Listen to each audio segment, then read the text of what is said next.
창의적인 사람의 7가지 습관 중에서 5번째 습관입니다. 작은 것도 메모하는 습관인데 이 부분에 대해서 이 시간에 다뤄보도록 하겠습니다. 자, 먼저 이 작은 것도 메모하는 습관을 도입하기 전에 동영상을 한 2개 정도 보셔야 되는데요. TED 사이트입니다. TED.com 되어 있고 그 안에서 이제 제시됐던 2개의 동영상을 찾으셔서 이제 보시면 될 것 같습니다. 이 TED 사이트는 그 매우 유용한 아이디어가 전 세계적으로 퍼질 수 있도록 일종의 지식 교류의 장으로서 열었고요.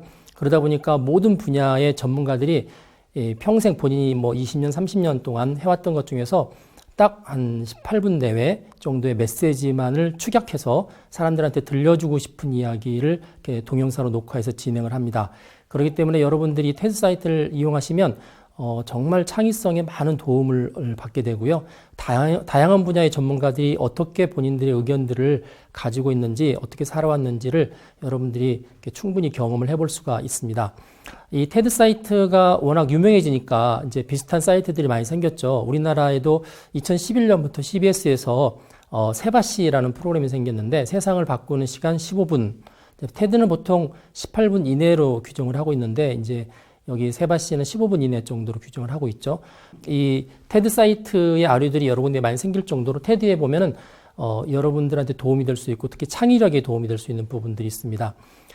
테드 첫 화면에 가시면 몇 가지의 중요한 메뉴들이 나와 있는데 그 중에서 Most Popular TED Talks라고 있습니다. 가장 지금까지 했던 1000여 개 이상의 토크 가운데서 가장 인기 있는 토크 25개를 앞단에다가 이렇게 걸어놨습니다. 이 25개 가운데서 눈에 이렇게 창의성이라는 단어로 딱 띄는 토크가 2개가 있습니다. 이 2개의 토크를 여러분들이 꼭 들어보셨으면 하고 추천을 드립니다. 하나는 이제 작가이면서 교육가죠. 켄 로빈슨 경이 쓴 Do School Kill Creativity라는 동영상입니다. 번역하면 학교가 창의성을 죽였는가? 결론은 뭐 죽였다는 거죠. 그래서 이 사람이 했었던 이야기가 하나 있고요. 이제 두 번째는 창의성에 관한 건데 베스트셀러 작가죠. 엘리자베스 길버트가 쓴 Your Elusive Creative Genius라는 겁니다. 자, 일루시브라는 게 잡으려고 해도 잘 잡히지 않는 뭐 이런 뜻이고요. Creative Genius라는 건 이제 창의적 천재 이런 뜻이 되겠죠. 당신의 잡기 힘든 창의적 천재 이런 제목을 가지고 또 동영상이 하나 더 있습니다. 여러분들 동영상을 보시면 이제 구체적으로 뭐 자세한 내용들을 확인해 보실 수가 있는데 제가 간단하게 요약을 하면 그렇습니다. 자, 첫 번째 이 켄 로빈슨의 토크는 주로 지금의 공교육 시스템, 학교 시스템이 과연 창의성에 도움을 주고 있는가라는 이제 주제를 가지고 다루고 있습니다. 지금의 학교 시스템이 생기게 된 게 이제 19세기 경이고요. 그 19세기 경에 어떤 목적을 가지고 학교를 만들었는지를 보시면 지금의 교육 시스템이 과연 창의성에 도움이 될까라는 이제 질문에 답을 할 수가 있습니다. 켄 로빈슨 경이 말하는 그 학교 교육 시스템의 2가지 특징이 있습니다. 첫 번째는 지금의 학교 시스템은 직장을 구하기 위해서 꼭 필요한 교과목들을 이렇게 모아서 모든 커리큘럼의 윗부분에 우위로 두고 있다라고 이야기를 합니다. 여러분들도 많이 경험을 해봤을 텐데 여러분들이 좋아하는 교과목, 그런 그 교과목을 너무 좋아해서 다른 과목보다 우선적으로 하려고 하면 주변에 이제 부모님이나 선생님들이 그런 이야기를 하죠.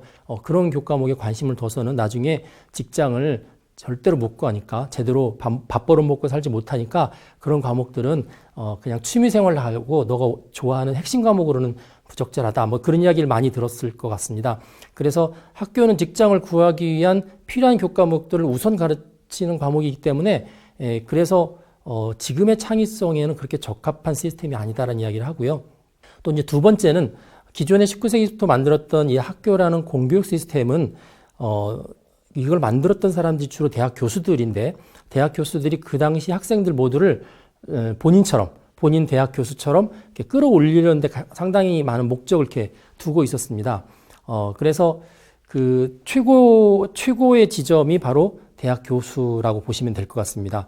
뭐 아시겠지만 인생에 있어서 가장 성공한 케이스가 대학 교수는 아니죠.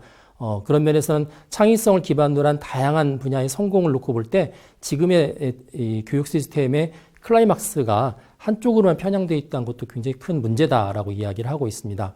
그래서 이 대학들이 대학 교수들에 의해서 만들어졌고 그러한 자기의 모습을 본떠서 대학 교육제도를 설계했기 때문에 가장 중요한 능력으로 두고 있는 부분이 학습 능력입니다. 본인처럼 많은 것들을 배워서 그걸 체계화시키는 능력을 가장 큰 걸로 봤고요. 그래서 대학에서 말하는 지성이라고 하는 것은 학습 능력이다라고까지 정의할 정도까지 되어 있죠. 그래서 그런 학습 능력이 제대로 됐는지 안 됐는지에 대한 테스트가 있는데 전 세계적으로 그 테스트의 그 꼭대기에는 대학 입시가 있습니다. 그래서 모든 교육제도, 초중고등학교에서 다 받았던 교육제도에 대해서 제대로 잘 학습을 했느냐, 학습 능력이 제대로 됐느냐를 대학 입시를 가지고 판가름하는데, 그러면 대학 입시에 성공하면 인생이 성공을 해야 되는 거죠. 근데 세상은 그렇지 않다는 거죠. 결과적으로 많은 재능과 창의력을 가진 사람들이 다 무시되는 이제 그런 교육 시스템이 바로 지금의 공교육 시스템이라는 거죠.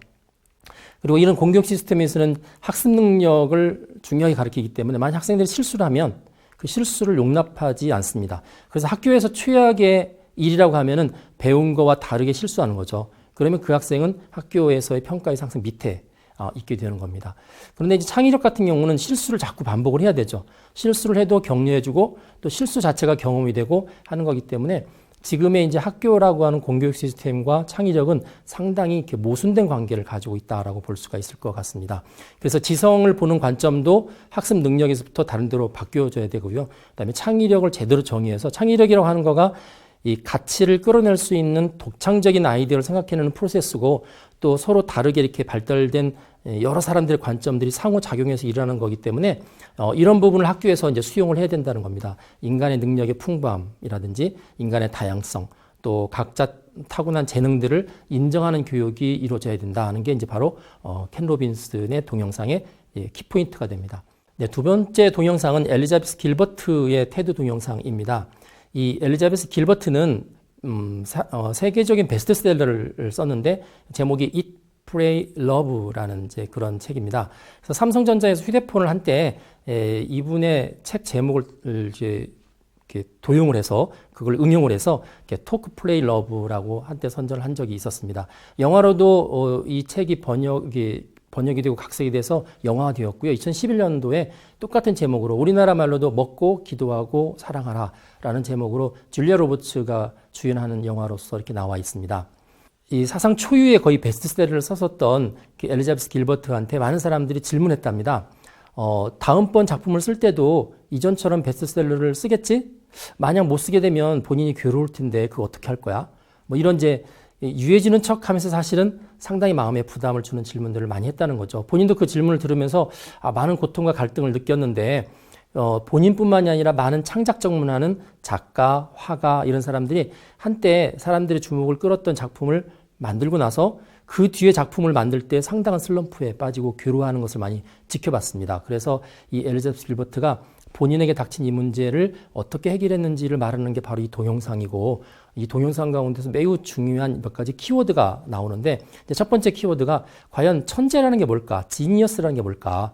사람들은 자기를 보고 글을 쓰는 데 있어서 천재다. 그러니까 그런 베스트셀러를 쓰지 않느냐라고 이야기하는데 이 엘리자베스 길버트는 그렇게 이야기합니다. 천재라는 것은 사람이 아니다.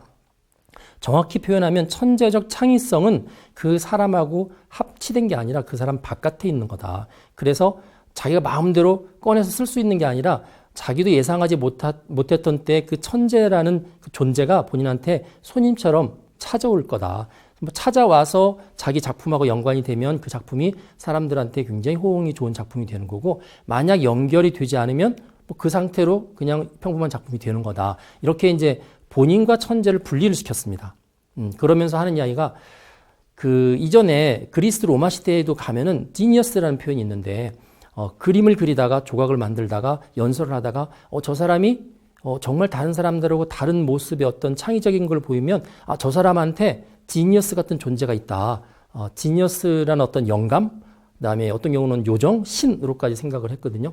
그 도움을 받아서 저 사람이 저렇게 창작 활동을 한다. 이렇게 평가를 했는데 이제 르네상스 이후에 되면 르네상스 이후에는 주로 이제 인본주의가 활성화되죠. 사람이 중심이 돼서 모든 것들을 해석하는 문화가 형성이 되는데 그러다 보니까 저 사람 안에 지니어스가 있다. 저 사람이 글을 쓸 때 지니어스의 힘을 받아서 쓴다. 저 사람이 무용을 할 때 지니어스의 도움을 받아서 무용한다고 표현하지 않고 르네상스 이후에는 저 사람이 지니어스다. 저 사람은 춤을 추는 천재다. 저 사람은 글을 잘 쓰는 천재다. 저 사람은 음악 작곡을 잘하는 천재다라고 그냥 사람과 그 사람의 창의적인 능력을 동일시해버렸다는 거죠. 그렇기 때문에 동일시하는 순간에 창의적인 활동에 대한 그 활동 여부는 본인이 책임을 져야 되는 거죠. 본인 안에 있으니까. 그래서 이 엘리자베스 길버트는 그건 굉장히 잘못된 거다. 창의적인 산물은 어떻게 되면 본인의 노력만으로 나오는 게 아니라 밖에서 도와주는 지니어스와 같은 창의적인 어떤 뭐랄까요, 직관력, 그다음에 인스피레이션, 뭐 이런 것들이 이제 이 안에 들어왔을 때 그게 남들과 다른 형태의 창의적 산물이 될 뿐이지 나하고 똑같은 건 아니다라고 이야기를 합니다. 그러면서 두 가지 사례를 이야기를 해요. 첫 번째는 이제 시인이죠. 로스 스톤이라는 이제 분인데 아마 당시에는 엘리자베스 길버트가 이제 인터뷰했던 이야기를 하는 것 같은데 이분은 돌아가셨습니다. 지금은 나이가 많으셔서 거의 100세 가까이 사시다가 돌아가셨는데 퓰리처상 시 부분에서 수상을 하셨고 또 그분이 쓴 작품 가운데서 In the Next Gallery라는 책이 있는데 이 책을 가지고 내셔널 북 어워드라고 아주 중요한 상을 받았던 사람입니다. 이 로스 스톤은 버지니아의 로아로크라는 아주 시골 출신입니다. 그래서 시골 출신이고 본인이 작품 활동하면서도 그곳에서 계속 작품 활동을 같이 했기 때문에 작품 활동하는 도중에 시골이니까 이제 밭에서 일도 하고요. 뭐 여러 가지 자연 속에서 많이 살죠. 이제 그래서 그렇게 일을 하다가 갑자기 시상이 떠오른답니다. 시상이 떠오르는데 밭에서 일을 하니까 손에 농기구를 쥐고 있겠죠. 저 멀리에 자기가 묵고 있는 집이 있고 그러면 그 시상을 빨리 종이 옮겨 담으려고 밭에서 일을 하다가 막 집을 향해서 뛰어간답니다. 간신히 뛰어가서 그 시상이 자기 머리에서 사라지기 전에 이제 종이에다 이렇게 옮겨 쓴다는 거죠. 그렇게 옮겨 쓴 것들이 상당히 많은 좋은 작품들로 나왔고 어떤 경우는 막 쫓아갔는데 일종의 이제 그 시상을 주는 일종의 천사라고 그럴까요? 뭐 그렇게 표현하는데 그게 이렇게 거의 자기한테 사라지는 바람에 자기가 꼬리부터 딱 잡아서 가장 마지막에 자기를 스쳐 지나갔던 꼬리부터 잡아서 거꾸로 잡아당겨서 이렇게 쓰다 보니까 시가 거꾸로 쓰여진 적도 있다. 이렇게까지 고백을 할 정도로 본인이 그렇게 감동적인 시를 어떻게 썼느냐? 그거는 자기 밖에 있었던 이 시상이라는 어떤 그 천재적인 어떤 요소, 창의성이 자기한테 도움을 줄 때 쓸 수 있었는데 그게 언제 올지 사실은 잘 모르는 거였다라고 이야기를 합니다. 두 번째에 또 사례를 드는데 이 사람 이제 음악가입니다. 톰 웨이츠라는 사람인데 이분은 이제 살아 계시고 좀 나이가 많긴 하지만 미국 캘리포니아 출신이고 아주 유명한 싱어송라이터고 작곡가고 배우입니다. 그래서 그 영화 감독 가운데서 짐 자무쉬라는 사람이 톰 웨이츠의 음악을 모른다면 당신의 인생에 있어서 많은 부분을 잃고 사는 거다라고 말할 정도로 참 좋은 음악이고요. 저도 개인적으로 참 좋아하는데 보통 이제 고독을 탐닉한 목소리라고 이제 평가를 많이 하고 있고요. 뮤지션들의 뮤지션, 싱어송라이터의 스승 이런 평가를 많이 하고 있습니다. 이분이 이제 작곡을 하게 될 때 일인데 LA 고속도로 상에서 막 이렇게 운전을 하고 있는데 갑자기 멜로디 조각이 본인한테 딱 찾아오더라는 겁니다. 운전을 하고 있는데 어떡합니까? 고속도로 상에서. 그래서 뭐 이런 경우가 종종 있었던 것 같아요. 그래서 처음에는 막 짜증을 내다가 나중에는 그 멜로디를 의인화해서 이렇게 뭐라고 꾸짖었답니다. 멜로디야, 내가 지금 운전하는 거 안 보이느냐? 네가 만약에 내 종이상에서 존재하고 싶으면 내가 받아 적을 수 있는 적절한 때 다시 찾아오든지 아니면 다른 작곡가한테 찾아가라. 뭐 그렇게까지 대화를 했었던 부분이 있었다고 그래요. 이 부분도 역시 거의 뭐 천재적인 작곡가고 싱어송라이터인데 본인의 창작성 이야기를 할 때 내가 작곡을 잘하는 천재다라는 이야기를 전혀 하지 않았던 거죠. 그냥 그 창의력, 그다음에 이런 악상, 이런 어떤 멜로디 이런 것들이 바깥에 대성화돼서 존재하고 그게 자기가 예상하지 않았을 때 자기를 찾아오는 것처럼 인식을 하고 있다는 겁니다. 문제는 이제 이런 이 창의적인 아이디어가 뭐 시를 쓰는 사람한테는 시상, 그다음에 곡을 쓰는 사람한테는 악상 이런 거겠죠. 예상하지 않고 찾아왔을 때 이걸 바로 기록하지 못하면 언젠가 사라집니다. 그렇죠? 나중에 막 자기가 찾아서 써보려고 그래도 기억에서 사라지기 때문에 루스 스톤처럼 막 쫓아가서 쓰든지 아니면 톰 웨이츠처럼 꾸짖어서 그냥 보내든지 뭐 그렇게 하는 수밖에 없는 거죠. 그래서 이 메모라는 거는 그래서 굉장히 중요한 그런 방법 중에 하나입니다. 창의적인 아이디어를 뽑아서 그거를 우연히 만나서 사는 많은 사람들한테 메모는 상당히 중요하고 항상 메모할 거를 준비하고 살아야 된다라고 이야기를 하죠. 그래서 이 메모의 중요성을 강조하는 사람들이 만든 용어가 적자생존입니다. 적자생존. 보통 적자생존은 적응을 어느 환경에 잘 적응하는 사람이 그런 동물이나 사람이 살아남는다 뭐 이런 거죠. 적자 생존인데 실제는 이제 적는 자가 살아남는다라는 말로 이렇게 풀어서 해석을 합니다. 그래서 메모를 잘 적어야만 생존할 수 있는 시대다. 메모의 중요성을 나타내는 거고요. 한문에도 이런 그 표현이 있습니다. 총명 부여 둔필. 총명은 둔필과 같지 않다. 머리가 아무리 총명해도 둔한 연필, 둔필이 이제 둔한 연필이거든요. 필기구거든요. 둔한 필기구만 못하다. 라고 한문에도 되어 있고, 이게 독일에 있는 격언하고도 상당히 유사해요. 기억력 좋은 머리보다는 무딘 연필이 훨씬 낫다라고 이야기합니다. 아무리 머리가 좋아도 본인 머릿속에 있는 기억력, 그때그때 떠오르는 창의력만 가지고 살아가는 것보다는 자기를 스쳐 지나가는 그 창의력, 아이디어를 그때그때마다 연필로 잡아서 써가지고 다시 그거를 다시 뇌새김질하고 또 묵상하고 적용하고 하는 부분들이 훨씬 효과적이다라는 것을 이제 이야기하고 있습니다. 두 가지 또 사례를 하나 더 들겠습니다. 둘 다 오스트리아의 음악가, 작곡가에 관한 이야기인데, 이 요한 슈트라우스 2세입니다. 유명한 그 곡이 아름답고 푸른 도나우강이라는 왈츠풍이죠. 듣고 있으면 거의 한 8분 정도 하는 곡인데, 듣고 있으면 진짜 아름다운 물이 흘러가는 것들 이렇게 느낄 수 있을 만큼의 좋은 곡입니다. 이 아름답고 푸른 도나우강은 1866년에 오스트리아가 프로이센한테 전쟁에 거의 한 일주일 만에 패합니다. 이 프로이센이 이 북부에 있는 독일 왕국인데 다 패하니까 오스트리아 사람들은 전혀 대비하지 않았다가 패전을 당하죠. 그래서 많은 백성들이 국민들이 이렇게 가라앉아 있는 상태였는데, 그래서 이제 그런 국민들의 마음을 이렇게 다시 올리려고 당시에 이제 오스트리아의 빈 남성 합창단의 지휘자죠. 폰 헤르베크라는 사람이 이 요한 슈트라우스 2세를 찾아왔습니다. 그래서 국민들의 마음을 좀 이렇게 돌이킬 수 있는 남성 합창곡을 하나 좀 써줬으면 좋겠다. 그래서 공연을 하자 이야기를 했고, 당시 이제 의뢰를 받았던 요한 슈트라우스 2세 같은 경우는 본인이 무슨 악상이 떠올라서 했던 게 아니기 때문에 일단 제안을 받기는 받았는데 뭐 제목도 떠오르지도 않고 악상도 떠오르지 않고 한참 시간을 보내고 있었습니다. 그러다가 그 당시에 오스트리아 소설가가 쓴 그 소설 제목 중에 하나가 아름답고 푸른 도나우강이라는 소설책이 있었어요. 그래서 그러면 제목을 그 소설가의 소설책을 그냥 가져다 하자. 그래서 제목은 정했어요. 제목도 본인이 정한 게 아니고 아름답고 푸른 도나우강이라는 소설책으로 정해놓고, 이제 문제는 악상이죠. 악상이 계속 떠오르지 않아서 그래서 이제 도나우강에 가서 본인이 악상이 떠오를까 하고 이제 앉아 있었는데 그 진짜로 본인이 예상치 않은 순간에 악상이 떠올랐습니다. 근데 문제는 본인이 그걸 받아 적을 수 있는 필기구가 없었던 거예요. 그래서 이 요한 슈트라우스 2세가 뭘 했냐면 본인이 입고 있었던 요한 슈트라우스 2세가 본인이 입고 있었던 옷을 이렇게 겉옷을 벗어서 안쪽에가 천이 이제 하얀색이었는데 거기다가 이렇게 흙을 이겨서 악상을 기록했다라는 그런 이야기가 있습니다. 뭐 형태가 다르긴 하지만 메모죠. 중요한 악상들을 옷에다가 이렇게 기록을 해서 그걸 소중히 가지고 와서 이제 오선지에다 옮겨 담아서 탄생했던 곡이 아름답고 푸른 도나우강이다라는 이제 그런 이제 에피소드가 있고요.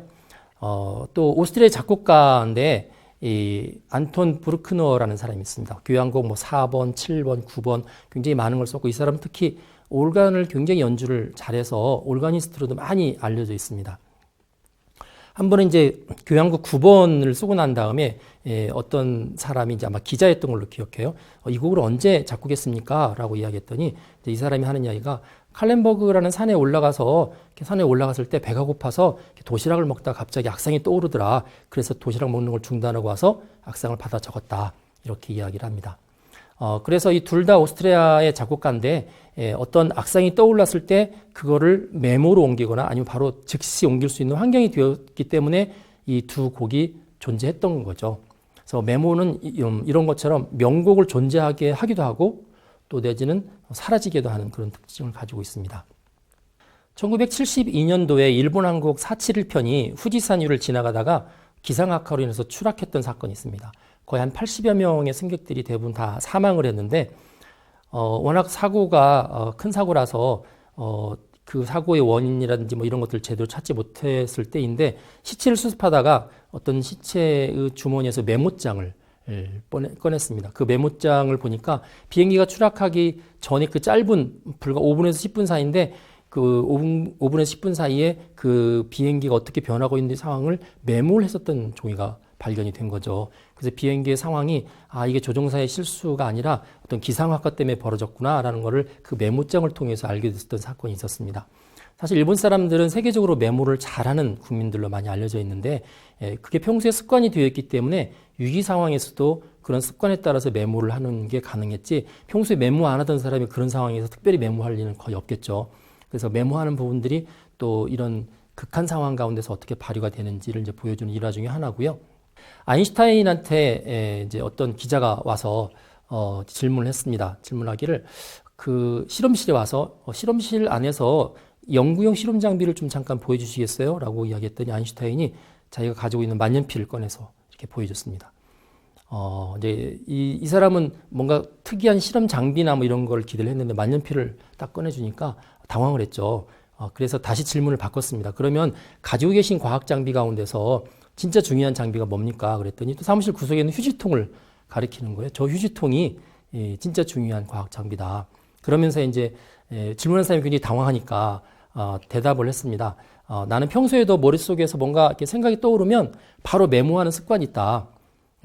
그렇기 때문에 이 메모를 잘할 수 있는 만년필하고 메모지, 뭐 이것만큼 좋은 실험 장비는 없고, 그런 메모지를 이제 정리하다가 더 이상 필요하지 않은 메모지를 버릴 수 있는 휴지통, 이 휴지통만큼 중요한 과학 장비가 없다.